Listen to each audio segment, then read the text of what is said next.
सन 1907 1907 मतलब जब Jim Corbett साहब चंपावत नरभक्षी का शिकार कर रहे थे, तो उसी टाइम वहीं से थोड़ा आगे पनार वैली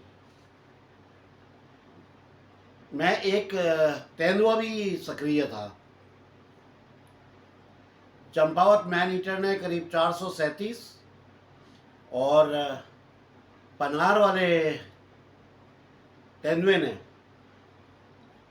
400 शिकार कर दिए थे। यानी कि कुल 837 लोग दो बाघों द्वारा खत्म किए जा चुके थे। इस विषय में जो हाउस ऑफ कॉमन्स है वहाँ पे भी चर्चा हुई थी कि ये पनार के नरभक्षी के लिए क्या कर रही है सरकार, इंडियन गवर्नमेंट कर क्या रही है, यानी कि ब्रिटिश हुकूमत क्या कर रही है। तो इस विषय में हिंदुस्तान के अखबारों में तो इतना नहीं आ रहा था, लेकिन विदेशों में इसकी चर्चा थी। ये बहुत ही भयानक और बड़ा, क्या कहना चाहिए, खतरनाक तो था ही और भयानक भी हो गया था और एक दहशत का प्रायः बन गया था। सबसे पहले तो आप सभी लोगों का स्वागत करता हूँ उत्तरांचल डायरीज में। दीदी बहनियों नामतीनों दाजू भूला सबका अच्छा, सब मज्जामा। ये आज पनार मैन ईटर की कहानी सुनाने जा रहा हूँ आपको मैं। जिम कॉर्बेट साहब की किताब जिसको हम लेके चल रहे हैं, the temple tiger and more man eaters of Kumaon, उसी किताब की जो अगला चैप्टर है। पहला था त्रिशूल का प्रेत, दूसरा था द टेम्पल टाइगर, तीसरा था मुक्तेश्वर का जो आदमखोर बाघ जिसकी एक आँख और कई जगह पे स्याही के कांटे लगे हुए थे, जिसको मारा था 72 घंटे का सफ़र करके। और अब पनार का नंबर आ गया। तो पनार के लिए जो अल्मोड़ा के उस टाइम में डिप्टी कलेक्ट्रेट थे मिस्टर स्टीफन, उनका मैसेज आया कि आप आइए जिम कॉर्बेट साहब को कि और इसका शिकार कीजिए। तो ये अपनी तैयारी करके निकल रहे थे। और आपको याद होगा मैंने बताया था कि ये जब लमगड़ा वो देवीधुरा के पास पहुँचे तो एक ओवरसेयर मिला जिसने इनको देवीधुरा की तरफ मोड़ दिया कि वहाँ पे कल एक शिकार हुआ है। तो वहाँ शिकार नहीं हुआ था, वहाँ पे एक चारवाहे के ऊपर अटैक हुआ था जिसको पंडित और कुछ लोगों ने बचा लिया था। तो फिर ये पंडित जी की बात में आके वो बाघ के शेर के पीछे पड़ गए थे जिसको नहीं मार पाए थे, जो दैवी शेर था, जो अजय था, जिसकी कहानी मैंने आपको सुनाई थी। उसके बाद ये नैनीताल आ गए थे। फिर जब ये अल्मोड़ा के लिए निकल रहे थे तो मैसेज आ गया कि नहीं, पहले मुक्तेश्वर मैन ईटर को मारा जाए। जो डिप्टी का कमिश्नर बथाड़ थे नैनीताल के, उनका एक मैसेज आ गया कि नहीं, आप पहले मुक्तेश्वर को मारिए। फिर ये मुक्तेश्वर को मार के आए। उसके बाद में ये अपना और जो इनके अपने काम थे, निजी काम, उन सब में लग गए थे। फिर इन्होंने अपनी तैयारी करी, अपने साथ अपना एक नौकर और 4 आदमियों को लेकर के ये पनार मैन ईटर को मारने के लिए निकल पड़े। ये पहुँचे अल्मोड़ा। अल्मोड़ा में इनका जो लंच था वो वहाँ पे मिस्टर स्टीफन जो डिप्टी कमिश्नर थे उनके साथ था। तो बहुत बढ़िया तरीके से इन्होंने भोजन किया। भोजन करके ये जब निकलने लगे तो वो कहते ना, एक झटका सा इनको दिया स्टीफन ने। बोला कि आपने पक्का विचार कर लिया है ना वो उसका पनार मैन ईटर को मारने के लिए। तो ये उनकी तरफ देखने लगे। बोले नहीं नहीं, मेरा मतलब है कि आपने अपनी जो वसीयत वगैरह है वो सब फिक्स कर लिए ना। तो ये अपना ध्यान नहीं दिया और निकल पड़े। 14 किलोमीटर ये जब चले हैं तो अंधेरा अंधेरा सा हो गया था, लेकिन इन्होंने सोचा कि अभी यार हम लोग जवान हैं और सेहतमंद भी हैं, तो थोड़ा और जितना चल सकते हैं चल लेते हैं। फिर चलना शुरू किया, इन लोगों ने आगे की तरफ बढ़ना शुरू किया। तो रात हो गई थी और चांद भी आ गया था। इनको एक बिल्डिंग बिल्डिंग क्या, एक एक पुराना एक जगह, एक स्थान दिखाई पड़ा, एक घर दिखाई पड़ा। ये उसमें गए तो वो हर जगह से लॉक था, उसके दरवाजे में ताले लगे हुए थे। उसकी जो बाउंड्री की वॉल थी वो करीब 2 फीट ऊंची थी। और वो उनको पहली नज़र में एक स्कूल की तरह लगा, क्योंकि वहाँ पे कुछ कागज़ फटे हुए पड़े हुए थे, दीवार में घसट के लिखा हुआ था। तो ये इन्होंने कहा कि चलो अब अच्छा, ये अपना टेंट वगैरह लेके गए नहीं थे, तो इनको अब वहीं सोना था। तो इन्होंने बोला कि ठीक है, अब इसी बरामदे में जो है हम लोग सो जाएंगे, आज यहीं रात्रि का विश्राम करेंगे और फिर कल हम आगे बढ़ेंगे। तो वहीं स्कूल के पीछे से लकड़ी वकड़ी का इंतज़ाम करने में लग गए इनके लोग, और जो इनका नौकर था उससे एक जगह पे चूल्हा वगैरह अपना बना लिया और वो अपने खाने की तैयारी करने लगा। जिम कॉर्बेट साहब जो है, उस स्कूल का जो दरवाज़ा था उस पर पीठ टिका के बैठे हुए थे और सामने अपने आदमियों को काम करते हुए देख रहे थे। इन्होंने सिगरेट जलाई, सिगरेट पी रहे थे।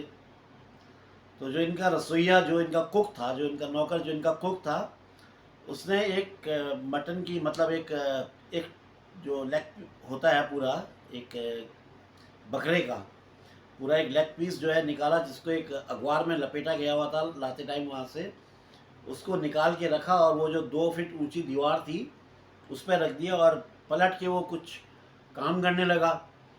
इतने में एक बाघ, अच्छा मैं यहाँ पे तेंदुए को बाघ ही कहूँगा क्योंकि मैं पहाड़ी आदमी हूँ, मैं बाघ कहने की आदत है, तो मुंह से बार बार बाघ निकलेगा, आप समझ जाना कि तेंदुए के बारे में बात हो रही है। तो इतने में एक बाघ का जो है सर नज़र आया जिम कॉर्बेट साहब को, और जिम कॉर्बेट साहब उससे गौर से देखते रहे। अब वो पहले तो उस बाघ ने जो है इधर देखा उधर देखा और फिर जिम कॉर्बेट साहब की तरफ देखा, और ये कह रहे कि मैं भी एक सम्मोहित सा होकर के उसको देखता रहा। और इतने में उससे जो है उस जो अखबार में लिपटा हुआ जो लेग पीस रखा हुआ था उसको उठाया और भागा। तो वो जो आदमी था उसने अखबार की आवाज़ सुनी, सरसराहट की, तो उसको लगा कि अरे कोई कुत्ता है जो उस मीट को लेके भाग रहा है, तो वो भी उसके पीछे दौड़ा, हड़ी हड़ी हड़ी करके दौड़ा। और जितनी तेज वो दौड़ा उससे दुगनी तेजी से वहां से भाग भाग भाग करके लौटते हुए वापस आया। तो जिम कॉर्बेट साहब को उसको देख करके हंसी आ रही थी बहुत। अच्छा, तो पास आया और जिम कॉर्बेट साहब को हंसते हुए देखा, तो वो जिम कॉर्बेट साहब बोलते हैं कि ये जो इंडिया के लोग हैं, ये हम पश्चिमी देशों के लोगों को ये पागल समझते हैं आधा, क्योंकि हम लोग दिन में भी कहीं घूमने भटकने निकल जाते हैं, रात में भी भटकने निकल जाते हैं, तो ये हमें पागल समझते हैं। और बाघ देख करके मैं हंस रहा हूँ, तो इसने तो मुझे जो है पूरा ही पागल समझ लिया होगा। खैर, ये एक मजाक की तरह से उन्होंने इस जगह पे वर्णन किया हुआ इसका। तो नौकर बड़े दुखी मन से बोला कि साहब आपका वो जो खाना था वो तो वो ले गया है, अब मेरे पास कुछ नहीं है आज बनाने के लिए, और क्या खाएंगे अब आप। जिम कॉर्बेट साहब कुछ नहीं बोले।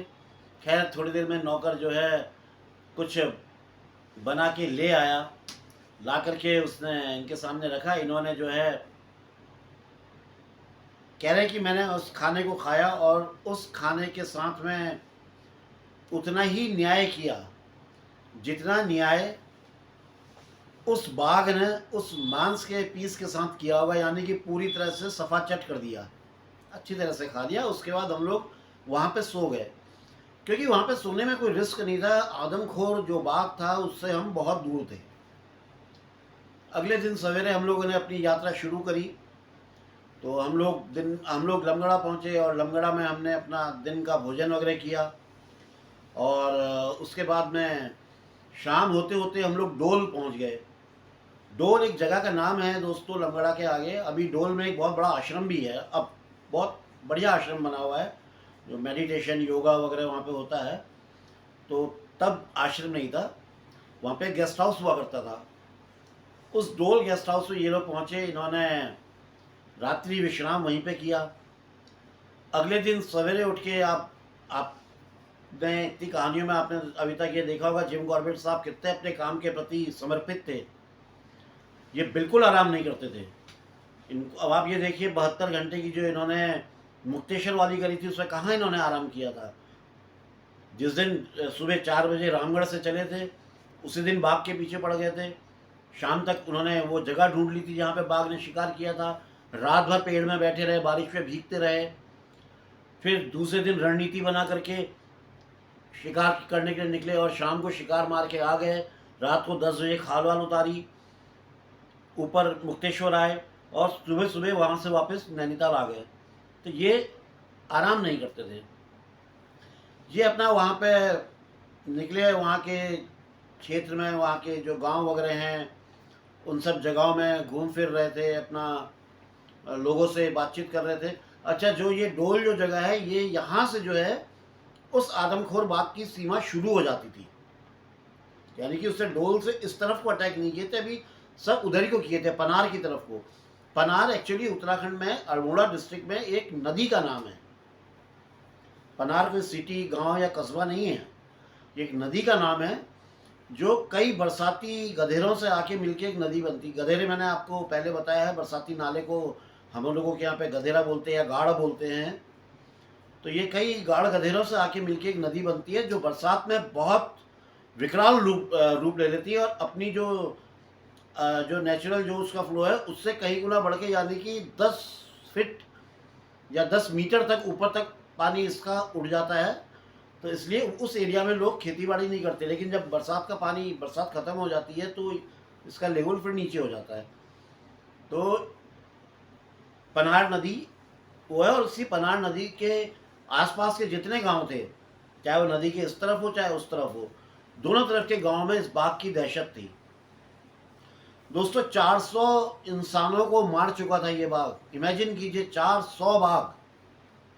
और 1905 से पहले कोई भी आदमखोर का रिकॉर्ड नहीं है, लिखित रिकॉर्ड किसी आदमखोर बाघ के बारे में कहीं हिस्ट्री में, इतिहास में कहीं नहीं दर्ज है। उत्तराखंड की जो पहली बाघिन, आदमखोर बाघिन जो घोषित बाघिन थी, वो चंपावत थी। और दूसरी ये पनार, ये घोषित है। इसके लिए 400 लिखा गया है कि 400 ये ऑफिशियल आंकड़ा है, जो कि कम लिखा जाता है। मारे इससे भी ज़्यादा थे। अच्छा, इस आंकड़े में उनको नहीं गिना गया है जिनको अधमरा करके छोड़ दिया था, जो इसके आक्रमण होने के 3-4 दिन के बाद मर गए थे। उनको इसमें नहीं जोड़ा गया। उनको उनकी मौत स्वाभाविक बोली गई है। तो सोचिए इस बाघ ने कितने शिकार किए होंगे, और इतने खतरनाक शिकार को करना जिम कॉर्बेट साहब के लिए कितना बड़ा चैलेंज रहा होगा। अब ये गांव-गांव में भटक रहे थे और जानकारी ले रहे थे, और एक जगह से इनको अच्छा, शाम ढलने को हो गई थी। पूर्णतः शाम नहीं हुई थी, लेकिन शाम होने को हो गई थी। अगर हम आइडिया लें ऐसे कुछ घड़ी के टाइम के हिसाब से तो 4:30-5 बजे के आसपास का टाइम हो गया था। तो इनको एक जगह पे बाघ के बड़े से पद चिन्ह दिखाई पड़े। अब इन्होंने उस पद चिन्हों का पीछा करना शुरू किया। ये पीछा करते करते एक घर के पास पहुंचे, तो इनको आता देख करके उस घर से एक आदमी उतरा जो बड़ी बदहवास हालत में था, बड़ा परेशान सा था। वो मकान भी पत्थर का मकान था, जिसपे पटाल, छत में पटाल यानी कि स्लेट्स, काले रंग की स्लेट्स होती हैं। आप लोग पहाड़ों में जाएंगे, गांव में देखेंगे तो छतों में जो है ये लेंटर अब आ गया है, लेकिन पहले पटाल हुआ करती थी। ये स्लेट्स बिछा दी जाती थी, छतों में स्लेट्स बिछ जाती थी, काले रंग की होती हैं। अभी भी आपको बहुत जगह देखने के लिए मिलेंगी। अल्मोड़ा में बहुत जगह, अभी भी शहर के अंदर भी कई जगह पे पटाल हैं, और ये बड़ी अच्छी छत मानी जाती है। उसका जो मकान था उस पर 2 मंजिले में तो वो लोग रहते थे, और नीचे जो है उस पर अपना गोठ वगैरह होता है पहाड़ी घरों में। नीचे ऊपर की मंजिल में रहते हैं, नीचे की मंजिल में गोठ वगैरह, अपने मवेशियों के लिए घास वास रखने के लिए, ये सब के लिए कमरे बना दिए जाते हैं। और इंसान के रहने का उसके ऊपर होता है, जिसपे सीढ़ी बना दी जाती है ऊपर जाने के लिए। तो ऐसा ही वो घर था। वो आदमी इनके पास आया और उसने आकर के अपनी दुख भरी कहानी बताई, जो उसी रात उसके साथ घटी थी। तो उससे बताना शुरू किया कि हम लोग इस घर में मैं और मेरी वाइफ रहते हैं।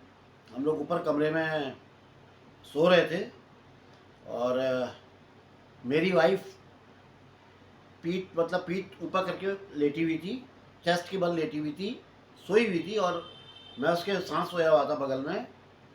गर्मी हो रही थी तो हमने, अप्रैल का महीना, गर्मी हो रही थी तो हमने दरवाज़ा खुला छोड़ दिया था कि हवा अंदर आए। अब हवा तो आई नहीं आई क्या हुआ, लेकिन वो मैन ईटर बाघ अंदर आ गया। उस बाघ ने आकर के वो औरत का गला पकड़ा और पकड़ के उसको खींचना शुरू किया। औरत ने घबरा के अपने पति को पकड़ लिया। जब इतने झटके से पति को पकड़ा तो पति भी एकदम से उठा। उसने देखा, स्थिति को समझा और उसने एक हाथ से वाइफ को पकड़ा और एक हाथ से दरवाजे की चौखट पकड़ के खींचने लगा।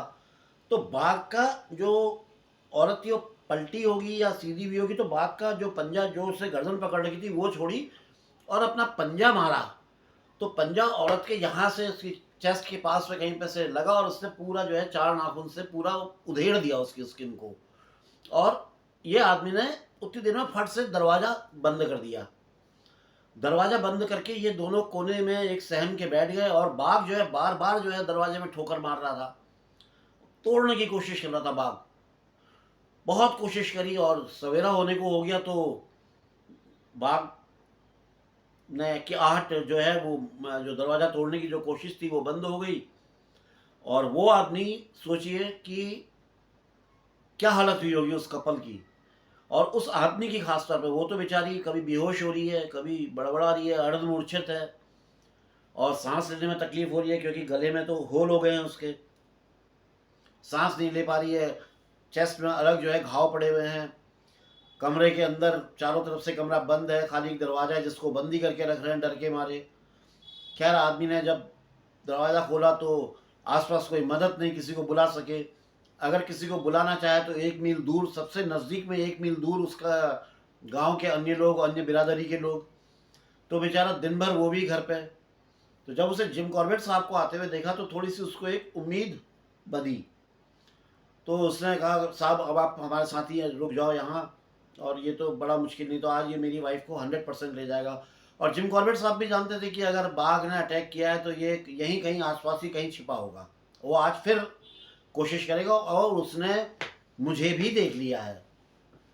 और तो वो जो कमरे के बाहर का जो बरामदा था वो करीब 10 फीट लंबा और 4 फुट चौड़ा था, जो पूरा लकड़ी था, पाइन ट्री के जो होते हैं, चीड़ की जो पेड़ होते हैं उसके तख्ते जो होते हैं उससे बनाया हुआ था। तख्ते बल्लियों का इस्तेमाल किया गया था क्योंकि पहाड़ में पाइन ही है ज़्यादा। तो कॉर्बेट साहब से उससे बोला कि आप कमरे के अंदर ही हमारे साथ ही रहिए। तो कॉर्बेट साहब कह रहे कि मैं उस कमरे के अंदर नहीं रह सकता था क्योंकि वो जो दुर्गंध वगैरह जो हो रही थी वो मेरे लिए सहन करने लायक नहीं थी और उस औरत की आवाज़ मुझे बहुत ज़्यादा अंदर से परेशान कर रही थी। तो मैंने उसके सामने ही, बिल्कुल अपोजिट, एक और जगह थी जो 4 फुट लंबी और 4 फुट ऊंची थी, जो इन्होंने अपने लकड़ी को स्टोर करने के लिए जगह बनाई हुई थी। उस जगह को चुना और थोड़ी लकड़ियाँ हटा करके मैं उसके अंदर चला गया, एक पोजीशन लेके बैठ गया और फिर अपने बाहर से मैंने थोड़ा लकड़ियाँ ऐसे लगा दी कि एकदम से मेरे पे अटैक ना हो, मैं उससे पहले अटैक कर दूँ बाघ पे। पूर्णमासी हुए 2 दिन हो गए थे तो चाँद की रोशनी अच्छी खासी होनी थी, लेकिन अभी चाँद में आने में बहुत टाइम था। तो इन्होंने वहीं नीचे नौले में गए, वहीं पे एक नौला था, उस नौले में गए, उस नौले में जाके इन्होंने नहाया और तबीयत से पानी वानी पिया। नौला बोलते हैं नेचुरल सोर्स ऑफ वाटर, जो हमारे यहाँ नेचुरल सोर्स होते हैं पानी के। आप लोग हिल स्टेशन में गए होंगे घूमने फिरने के लिए तो आपने देखा होगा जगह जगह पे स्रोत बने होते हैं पानी के, वो उसके बराबर मिनरल वाटर तो कोई दूसरा होता ही नहीं है। तो वो स्रोत में पानी वानी इन्होंने भी उस नौले में नहाया धोया, पानी पिया और उसके बाद आकर के अपनी पोजीशन में बैठ गए। थोड़ी देर में सूरज डूब गया। अच्छा, जो पहाड़ी थी उसके पीछे से चाँद को निकलना था तो उसके निकलने में थोड़ा टाइम था। इतने में एक गीदड़ की, या शार कह लीजिए, गीदड़, जकाल, उसकी आवाज़ आई, ऐसे चिल्लाया वो जैसे सीने के अंदर से उसने पूरी ताकत लगा दी हो चिल्लाने के लिए। 2 बार चिल्लाया, यानी कि उस बाघ ने मूवमेंट शुरू कर दिया था। और मैं, जिम कॉर्बेट साहब बताते कि मैं इस बात को जानता था कि उस बाघ को वहाँ से यहाँ आने में टाइम लगेगा, और मैं भगवान से प्रार्थना कर रहा था कि इतनी देर में चांद निकल आए, क्योंकि मून लाइट में इनको पूरा दिखाई पड़ता। और बाघ भी निकल आया। जैकॉल चिल्ला ही रहा था। थोड़ी देर में जैकॉल ने चिल्लाना बंद कर दिया और ये तैयार होके बैठ गए कि बाघ आएगा, मैं फायर करूंगा, इसको मार दूंगा। 1 घंटा, 2 घंटा, 3 घंटा, 4 घंटा, धीरे धीरे धीरे चंद्रमा जो है दूसरे पहाड़ के पीछे जाने लगा। इस तरफ को फिर अंधेरा होने लगा। फिर एक चिंता की टाइम शुरू हो गया कि यार ये फिर अंधेरा हो गया, अगर ये अंधेरे में आएगा तो क्या होगा। तो आप लोग, कई लोग सोच रहे होंगे कि क्या टॉर्च वॉर्च नहीं थी जिम कॉर्बेट साहब के पास में। तो उस टाइम में बॉस 1910 के टाइम में कहाँ टॉर्च, कहाँ सर्च लाइट होती थी। लोग लालटेन लेकर के चला करते थे अगर रास्ते में कहीं जा रहे हैं, आ रहे हैं। तो ये बड़ा एक वैसा टाइम था वो। चीड़ के छिलकों को जला करके रोशनी करी जाती थी। खैर, चांद पार हो गया। दोस्त, अगर दरवाज़ा खुलता है ना तो कहानी के बीच में विलम्ब आता है, इसलिए मेरे को अटकना पड़ जाता है। Very sorry. वो कोई शायद भाई था, कुछ कहने के लिए आया था, फिर चला गया। कोई भी आ जाए तो कहानी का फ्लो रुक जाता है। खैर चलिए, तो थोड़ी देर में मून भी जो है गायब हो गया। अब एकदम अंधेरा, और ये और जम के बैठ गए क्योंकि और ज़्यादा ध्यान देना था अब तो। और फिर धीरे धीरे आसमान में पीली किरणें छाने लगी और सूरज देवता के दर्शन हो गए। बाघ नहीं आया। अब ये जाकर के इन्होंने, ये निकले वहाँ से बाहर और उस औरत को देखा, तो इन्होंने एक बात ऐसी बोली जो, मतलब जिसको लिखी है इन्होंने, मैं अभी अंदर से हिल गया कि जिस तरह से वो औरत चिल्ला रही थी, चिल्ला क्या रही थी, जिस तरह से आवाज़ निकाल रही थी या सांस ले रही थी। अगर भगवान ना करे, मैं ईश्वर को साक्षी मान के इस बात को कहता हूँ, ये वो लिखते हैं कि कभी भी किसी भी इंसान के ऊपर बाघ या तेंदुआ ऐसी हालत करके ना छोड़े, क्योंकि ये सबसे कष्टकारी होता है। और अगर मेडिकल ट्रीटमेंट नहीं मिल रहा है तो उसे कष्ट से मुक्ति दिलाने के लिए तो गोली मार देनी चाहिए। कम से कम उसे मुक्ति मिल जाएगी, क्योंकि बचना उसने है नहीं। होता क्या है, बाघों के जो नाखून होते हैं, ये इतना मांस वो करते हैं कि इसमें इतने बैक्टीरिया होते हैं नाखूनों में कि ये जहाँ पे मारते हैं उस जगह पे सेप्टिक होना 100% तय है। और 1910 का टाइम, जब एंटीबायोटिक वगैरह होते ही नहीं थे, तो क्या कोई इलाज ही नहीं था ना ऐसा। खैर, ये उसके बाद में ये वहाँ से अपना, उनको हाथ जोड़े कि बोले कि भाई वो तो आया नहीं तो मैं कुछ नहीं कर सकता हूँ, मैं चलता हूँ। अच्छा, उधर गेस्ट हाउस में जब ये नहीं पहुँचे, पूरी रात हो गई, तो इनके आदमियों को बड़ी चिंता हुई। उन्होंने वहाँ गेस्ट हाउस से अपना चेकआउट किया और वहाँ पे पेमेंट वेमेंट जो करना था किया, और उसके बाद सामान वामान बांध के इनको ढूंढने के लिए निकले। कुछ दूरी पे वो लोग मिल गए। अब ये चलने लगे तो इनको फिर वही ओवरसियर दिखाई पड़ा। वही ओवरसियर जो इनको पहले मिला था जब ये पनार की तरफ आ रहे थे, लेकिन उसने इनको देवीधुरा की तरफ मोड़ दिया था कि आप वहाँ जाइए, वहाँ पे शिकार किया हुआ है मैन ईटर ने। तो वही ओवरसियर मिला। तो वो अल्मोड़ा जा रहा था अपने एक घोड़े में बैठ के, तगड़े से घोड़े में बैठ के। तो उसको उन्होंने एक चिट्ठी दी, बोला कि ये जो डिप्टी कलेक्टर, जो कमिश्नर जो हैं अपना स्टीफन साहब, ये चिट्ठी उनको दे दीजिएगा। तो उस चिट्ठी में उन्होंने उस औरत के लिए लिखा था कि इसके लिए कोई मेडिकल की सुविधा इसको दी जाए। लेकिन और स्टीफन साहब ने भी कोई देर नहीं करी, उन्होंने भी वहाँ से जो है अपना तुरंत मेडिकल एड जो भी हेल्प कर सकते थे भिजवाई। लेकिन वो तब तक उस औरत को मुक्ति मिल चुकी थी, वो औरत ख़त्म हो चुकी थी। उसके बाद में जिम कॉर्बेट साहब वापस नैनीताल आ गए। उनको अपने भी काम करने थे, तो अपने कामों को भी पूरा करना था। तो दोस्तों, जिम कॉर्बेट साहब तो नैनीताल चले गए थे, तो पनार मैन ईटर का क्या हुआ। तो अब जब जिम कॉर्बेट साहब आएंगे तो उसके आगे की कहानी फिर मैं आपको सुनाऊंगा। तो तब तक आप मुझे भी आज्ञा दीजिए दोस्तों। मिलता हूँ अगले वीडियो में। अपना ध्यान रखिए, अपने अड़ोस पड़ोस का ध्यान रखिए। मौसम अच्छा नहीं है, बीमारियाँ फैल रही हैं, और उत्तरांचल से संबंध बना के रखिए। जितने पलायन किए हुए लोग हैं उन सबसे रिक्वेस्ट है, अपने घर आएँ, अपने गांव आएँ, अपने इष्ट देवता को बना के रखें। दोस्तों, जागृत देवता हैं हमारे, उनको रुष्ट ना होने दें।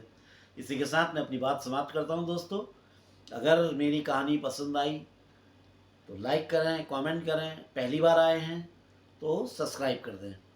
दोस्तों, जय बद्री विशाल, जय उत्तराखंड, जय भारत माँ। रिमोट तो मेरा